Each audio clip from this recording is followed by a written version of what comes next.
Hello दोस्तों, कैसे हो आप सभी। आई होप बढ़िया होगे, मस्त होगे और रजाई में घुस कर के पढ़ाई कर रहे होगे। चलिए, आज हम अपनी क्लास 10th की मैथ का रिवीजन स्टार्ट कर रहे हैं। रिवीजन क्लासें चलेगी और हम इसका फर्स्ट चैप्टर आज रिवीजन करेंगे। चैप्टर का नाम है परिमेय संख्याएं। संख्या पद्धति में परिमेय संख्या पढ़ेंगे। रियलिटी में हमें परिमेय संख्या पढ़नी है। वास्तविक संख्या नाम है चैप्टर का। वास्तविक संख्या है। थोड़ा सा इंट्रोड्यूस करा ले रहे हैं, फिर उसके बाद डायरेक्ट क्वेश्चन पे आएंगे, क्योंकि रिवीजन क्लास है तो डायरेक्ट ही क्वेश्चन को रिवाइज करते चलेंगे।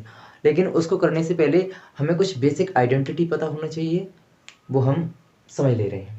देखो, होता क्या है कि जो चैप्टर का नाम है अपना वास्तविक संख्याएं, वास्तविक संख्याएं, वास्तविक संख्याएं। वास्तविक संख्याएं क्या होती हैं? तो हम वास्तविक संख्याओं को 2 पार्ट्स में डिवाइड करेंगे। वास्तविक संख्याओं को 2 भागों में विभाजित कर देंगे। यहाँ से समझेंगे। नंबर 1 परिमेय संख्याएं, परिमेय संख्याएं। नंबर 2 अपरिमेय संख्याएं।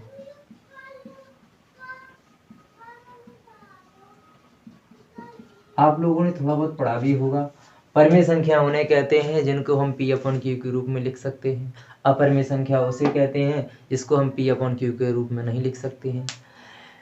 चलिए, अभी हम इतनी ही बात से कुछ अपना काम चलाते हैं। आगे जो भी होगा इसके बारे में जो भी डीप नॉलेज होगी, जहाँ तक होगा मैं तुम्हें साथ के साथ बताता चलूँगा। परिमेय संख्याओं के कुछ उदाहरण लिख लेते हैं, जैसे कि -5, -4, -3, -2, 0, 1, 2 ... जो भी होते हैं। अच्छा, अपरिमेय संख्या क्या होती हैं? -2, -3, -4, -4 तो नहीं होगा, -2, -3, -5 मीन्स जो अंडर रूट में हो और उनका हम √2 माइनस नहीं √2। अच्छा, वही संख्याएं जिनका हम स्क्वायर रूट, दैट मीन्स वर्गमूल नहीं निकाल सकते और वो अंडर रूट में हो, तो हम उन्हें अपरिमेय संख्याएं कहेंगे। ठीक है। चलिए, यहाँ आगे जो भी संख्याएं बनेंगी, आगे जिनके जो भी पार्ट बनेंगे, वो सारे के सारे पार्ट हमारे परिमेय संख्याओं को लेकर के बनेंगे। अपरिमेय संख्या का कोई भी पार्ट यहाँ से नहीं आगे बनेगा कि अपरिमेय संख्या कितने प्रकार की होती है। अपरिमेय संख्या तो अभी यहाँ अपरिमेय संख्या ही है। आगे हम परिमेय संख्याओं को विभाजित कर देंगे। परिमेय संख्याओं को विभाजित कर देंगे तो इसके पार्ट कितने हो जाएंगे? परिमेय संख्या। चलिए, अब इसको समझते हैं। परिमेय संख्याएं जो भी होती हैं वो 2 तरह की होती हैं बेटा। कितने तरह की होती हैं? 2 तरह की होती हैं। नंबर 1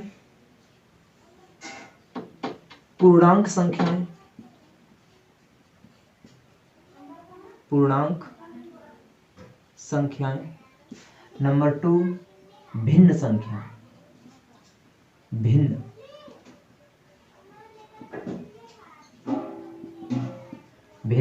संख्याएं। पूर्णांक संख्याएं, भिन्न तो जानते ही हो, जिसे हम A/B के रूप में लिखते हैं, जैसे 4/3, 5/2, 7/4 या 2/5। ये भिन्न संख्याएं हैं। इनके अलावा मैं जो भी लिख दूंगा इसमें माइनस भी हो सकता है, जैसे 5, 4, 3, 2, -2, -4 जो भी है वो सभी की सभी क्या पूर्णांक संख्याएं हैं। पूर्णांक संख्याएं हैं। दैट मीन्स इस फॉर्म में नहीं लिखी हुई हैं, इस तरीके से नहीं लिखी हैं, ये इसका अपोजिट है एक तरीके से, ये भिन्न है, ये इसमें कुछ ज़्यादा है नहीं कि और इसमें क्या होता है कि कैसे पहचानेंगे, ये तो सब लोग जानते ही बेसिकली। अच्छा, अब आगे जब हम पढ़ते हैं तो भिन्न संख्या यही रह जाएंगी तुम्हारे लिए, क्योंकि इनके भी जो पार्ट होते हैं लेकिन उनसे हमें कुछ करना नहीं है, उनसे कोई फॉर्मूला नहीं और कोई क्वेश्चन नहीं बनता आगे जो भी हो। लेकिन यहाँ पे हमें समझना होता है ये बेसिक चीज़ है और ये बहुत काम की चीज़ है, आगे क्वेश्चन भी बनेंगे और आपको समझना भी चाहिए, इतना आना भी चाहिए। तो इसके जो भी पार्ट हैं तो क्या क्या पार्ट होते हैं, इसमें भी 3 पार्ट हो जाते हैं। नंबर 1 धन पूर्णांक, धन पूर्णांक। नंबर 2 ऋण पूर्णांक, ऋण पूर्णांक। और एक रहता है तीसरा पार्ट शून्य पूर्णांक, शून्य पूर्णांक। ठीक है, धन पूर्णांक, ऋण पूर्णांक, शून्य पूर्णांक। धन पूर्णांक जो संख्या धनात्मक संख्या होती हैं उन संख्याओं को धन पूर्णांक कहते हैं। ऋण पूर्णांक जो माइनस की संख्या होती हैं उन्हें हम ऋण पूर्णांक कहते हैं। और शून्य पूर्णांक में कुछ नहीं, सिर्फ और सिर्फ शून्य रहता है, वही शून्य पूर्णांक होता है। ठीक है, अगर आप जानना चाहो तो इनके बारे में जो भी उदाहरण है, एग्जाम्पल है, मैं ऊपर लिख देता हूँ।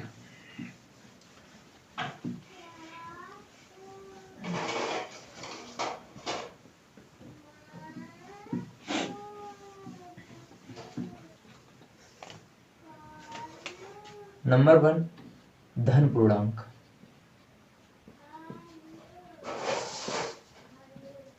धन पूर्णांक संख्या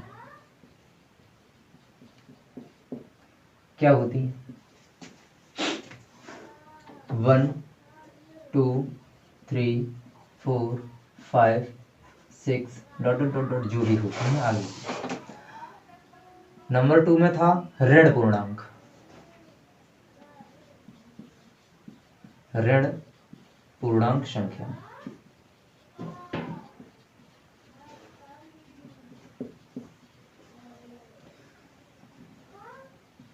इसमें क्या है, सबके साथ माइनस लग जाएगा, -1 -2 -3 -4 डॉट डॉट डॉट जो भी है। नंबर 3 में था शून्य पूर्णांक, शून्य से ही पता चल रहा है पूर्णांक। शून्य पूर्णांक में ओनली फॉर 0 आता है, 0 शून्य। ठीक है, इतनी बात समझ में आई होगी आप। आगे इसमें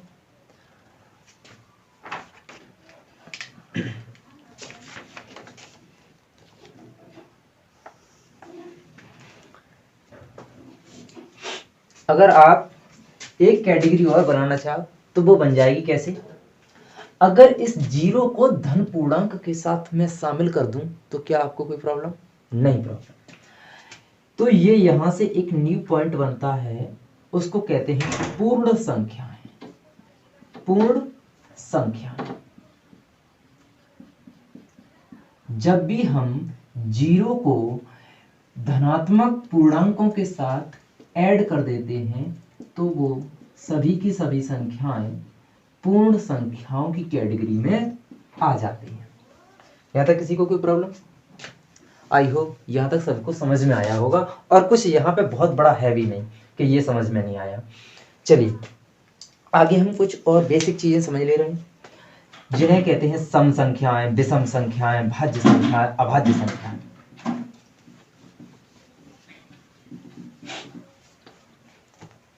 तो सम संख्या क्या होती है? सम संख्या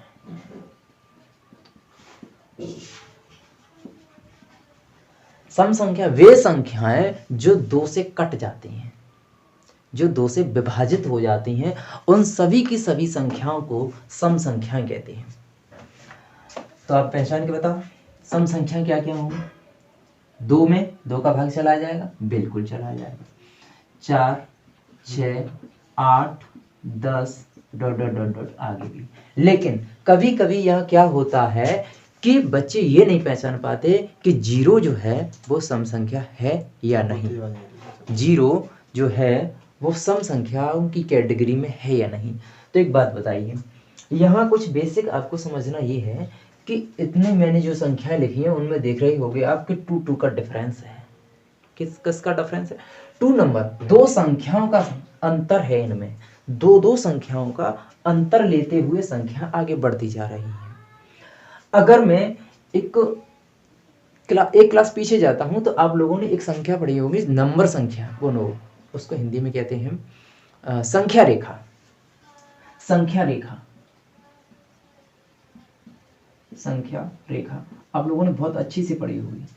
तो संख्या रेखा कुछ इस तरीके से होती है, यहां मिड में होता है 0, इधर 1 2 3 4 5 6, इधर -1 -2 -3 -4 -5 -6।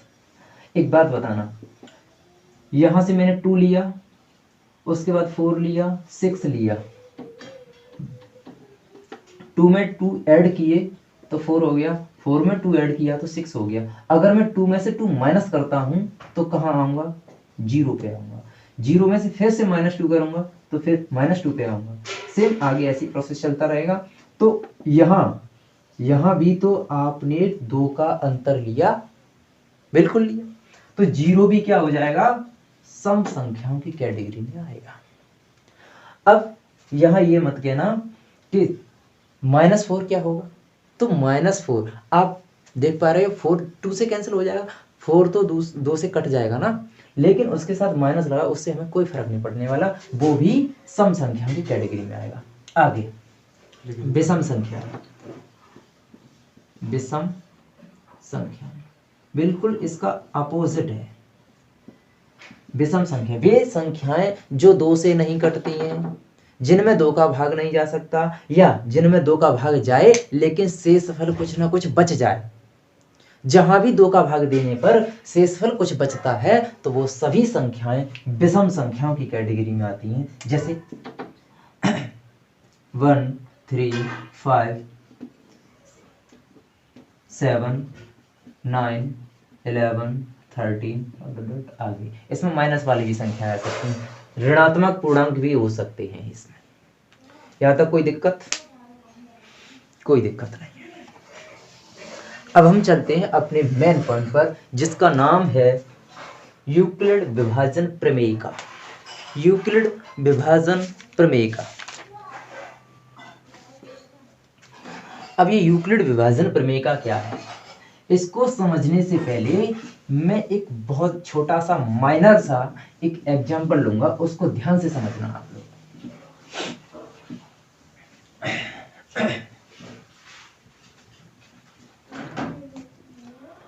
मेरे पास एक नंबर है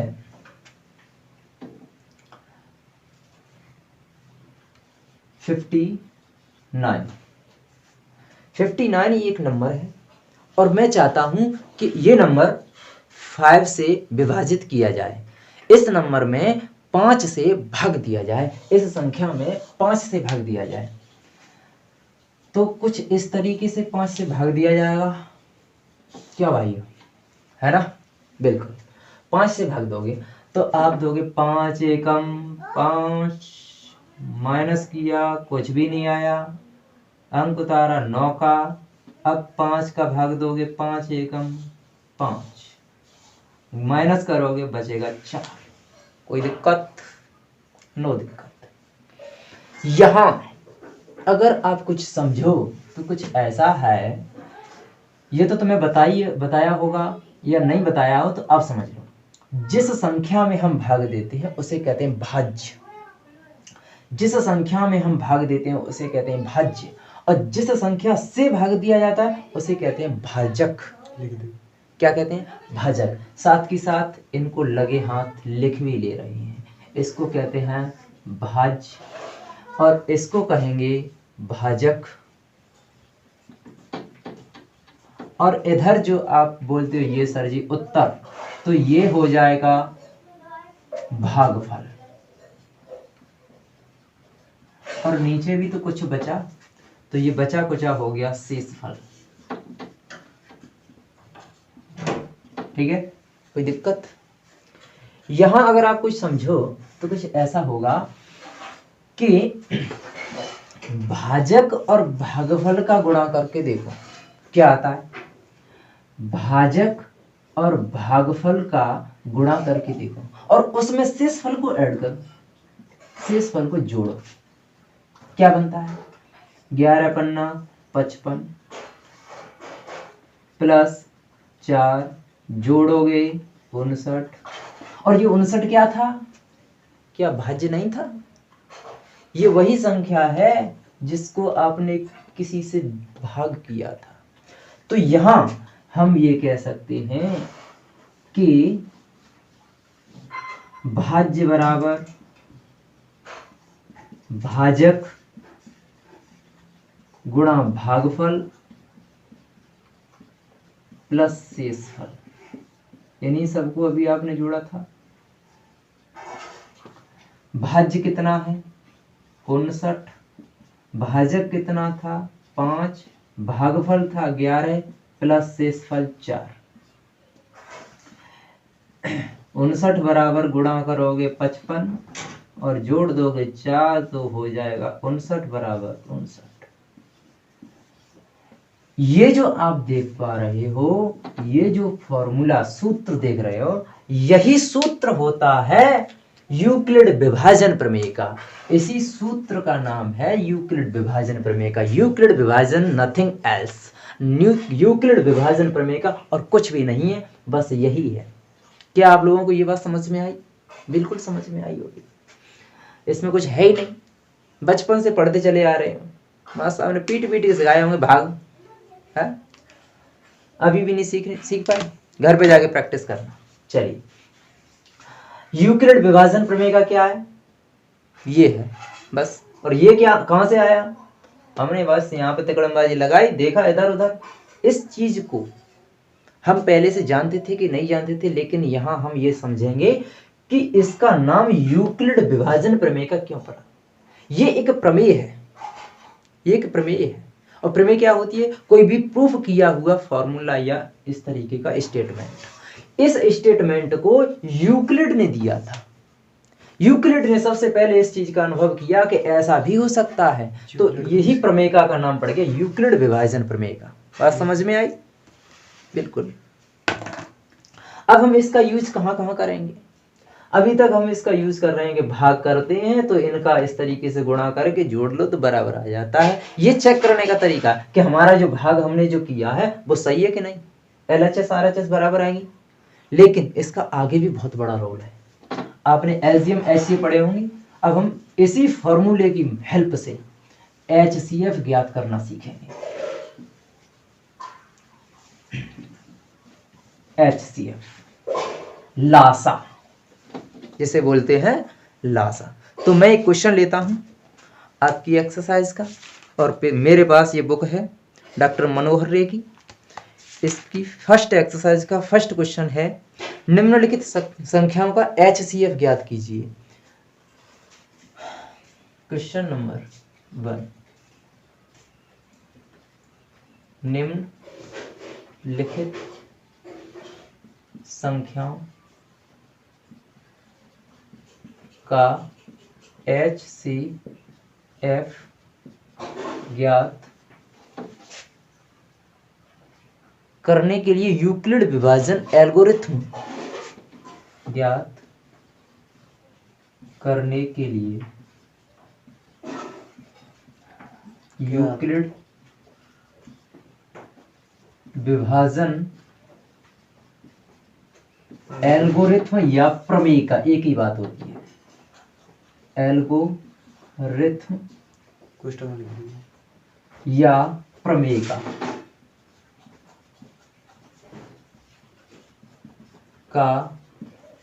प्रमेय का प्रयोग कीजिए, प्रयोग कीजिए।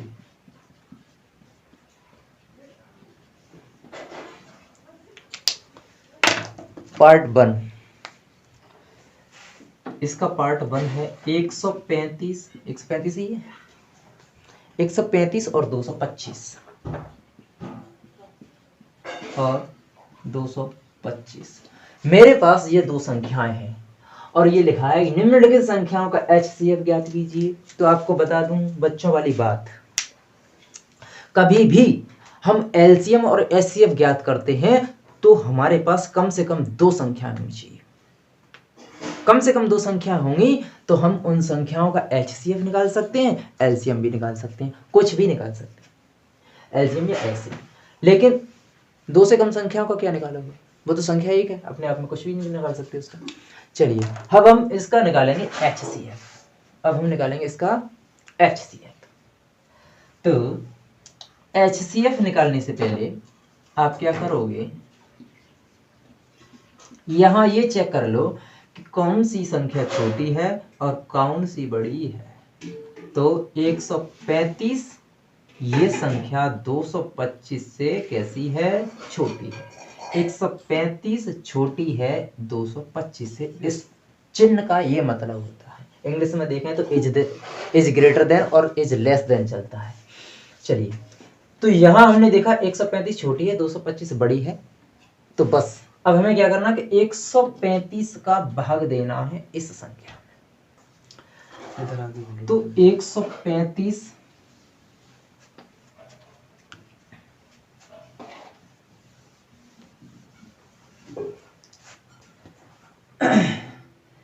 135 से भाग देना है 225 में। तो आप दोगे 135 का अगर आपने डबल कर दिया तो 370 के 370 हो जाएगा समथिंग क्या है। तो एक बार जाएगा ओनली 135 माइनस करोगे 0 और 12 में से 3 गए 9। कोई दिक्कत? नो दिक्कत, कोई भी दिक्कत नहीं। अब यहां से क्या होगा, यहां से ये हमारे पास भाजक था, ये भाज्य था, ये भागफल और ये शेषफल। यहां हम ये करेंगे जो हमारे पास शेषफल है उसको अब भाजक बना देंगे और जो पहले भाजक था उसको भाज्य बना देंगे। क्या बना देंगे? भाज्य।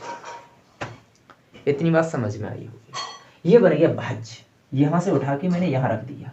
अब आप 90 का इसमें भाग दोगे, अगर 2 बार देते हो तो 180 हो जाता है। ये कितना 135, तो सिर्फ एक बार जाएगा 90। बचेगा कितना? 0 गया 90। अरे 95 लिख गए। 5 और 13 में से 9 गए 4, 45 बचे। कोई दिक्कत? 45। वही वाला प्रोसेस फिर से, ये शेषफल है, ये भाजक है, ये भाज्य है। अब यहां हमें फिर से शेषफल को भाजक बनाना है और जो भाजक है उसको भाज्य बनाना है। 45 दूने 90। यहां मेरे पास कुछ भी शेषफल नहीं बचा। जब शेषफल 0 आता है, कुछ नहीं आता है, तो जब हमने, अब हम यहाँ देखेंगे कि 0 कब आया शेषफल। 0 तब आया जब हमने 45 से भाग किया। 45 से भाग करने पर शेषफल 0 आया। तो इसका मतलब ये है कि 135 और 225 का HCF होगा 45। अतः मैं बोलूंगा 135 और 225 का HCF 45 है। कितना है? 45। तो जो हमने ये टेक्निक लगाई है, यही टेक्निक आप देख पा रहे हो, कहीं ना कहीं हमने भाज्य बराबर भाजक गुणा भागफल प्लस शेषफल, ये जो सूत्र मैंने अभी लिखा था, भाज्य बराबर भाजक गुणा भागफल प्लस शेषफल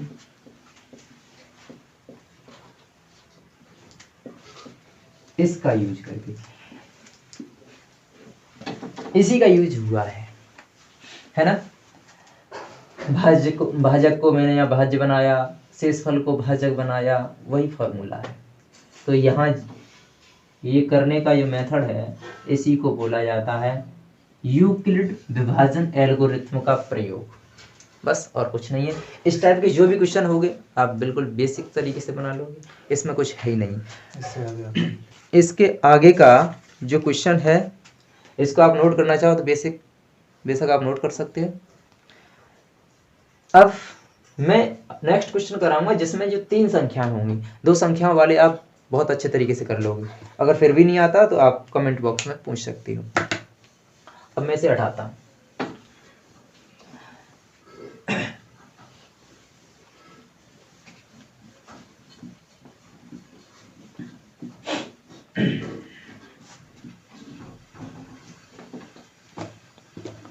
क्वेश्चन नंबर 3 है, यूक्लिड विभाजन एल्गोरिथ्म के प्रयोग से इन संख्याओं का एचसीएफ ज्ञात कीजिए। जो संख्याएं हैं वो इस तरीके से हैं।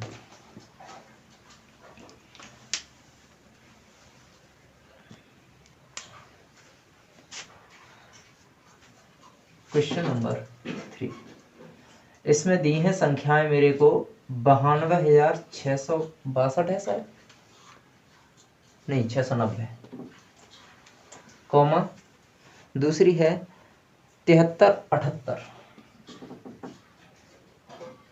और है तीसरी 7161। ये संख्याएं थी, इनका मुझे एचसीएफ ज्ञात करना है। एचसीएफ वो भी यूक्लिड विभाजन प्रमेयिका का प्रयोग करके। तो यहां आप देखोगे 3 संख्याएं हैं, 3 संख्याएं, इनमें वही हम चेक करेंगे कौन सी संख्या किससे छोटी किससे बड़ी है। तो सबसे बड़ी तुम्हें ये दिख रही है 92,690, ये सबसे बड़ी है। इससे छोटी है 7378 और सबसे छोटी है 7161। तो ये छोटी छोटी संख्याएं हैं, पहले उनको भाग कर ले रहे हैं, ठीक है। तो आप करोगे, ये सबसे छोटी है इससे बड़ी है, तो इसका भाग इसमें दो।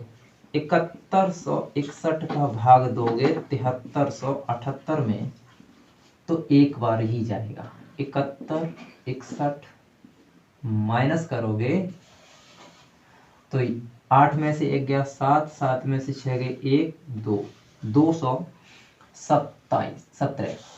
अब 217 जो है वो शेषफल है, 7161 भाजक है, तो मैं भाजक को भाज्य बनाऊंगा यहां लेके। अब 217 का भाग इसमें दोगे।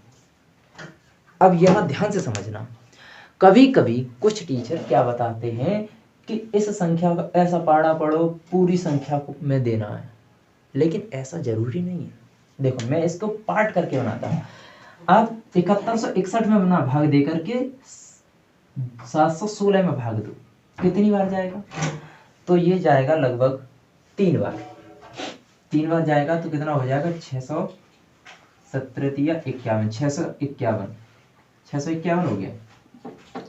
अब माइनस करो, 5 बचे, 11 में से 5 गए तो तुम्हारे 6, बस 65 बचे, 65 ही बचे। 5 नहीं, गलत है, गलत है, सही है, 65 ही बचे। अब ये जो 65 है हमने भाग 716 में दिया ना कि 7161 में, जो एक बचा उसको यहाँ लगा। अब कितनी बार जाएगा? वही अभी यहाँ पे देखो मैंने गलती कर दी, यहाँ पे लिखा नहीं था, कितनी बार गया ये? 3 बार। अब माइनस करोगे 65 बचेगा, अंक उतारोगे 1 का। अब कितनी बार जाएगा? 651 बार। 3 बार 651 माइनस करोगे कुछ नहीं बचा। शेषफल क्या बचा? कुछ नहीं बचा। तो इन दोनों संख्याओं के लिए HCF 217 है, लेकिन ये सवाल अभी खत्म नहीं है।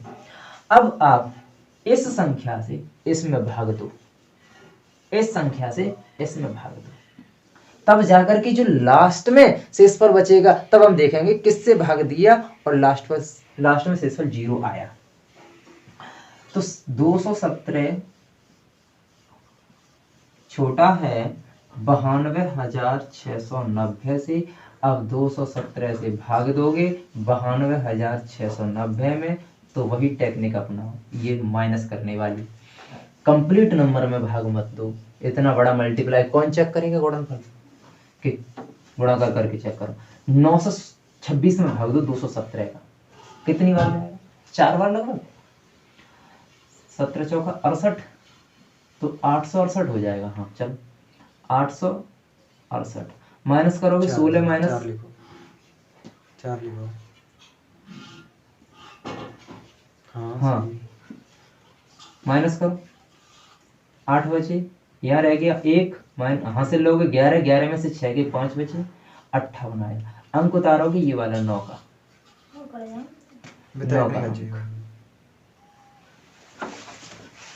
अब कितनी बार जाए? 4 बार। 2 बार, 2 बार जाना।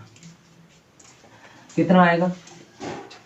400 तो ये हो गया सीधा सीधा, 17 दूनी 34 माइनस करोगे 5 बचा, 8 में से 3 गए 5 बचे 1 बचा, 155। अब क्या रह गया था? अंक रह गया 9 0 का, हो गए 1550। खास ज्यादा बड़ा नंबर नहीं, चेक भी कर सकते हो। तो कितनी बार जाएगा? 7 बार लगभग। मैं चेक कर ले रहा हूँ।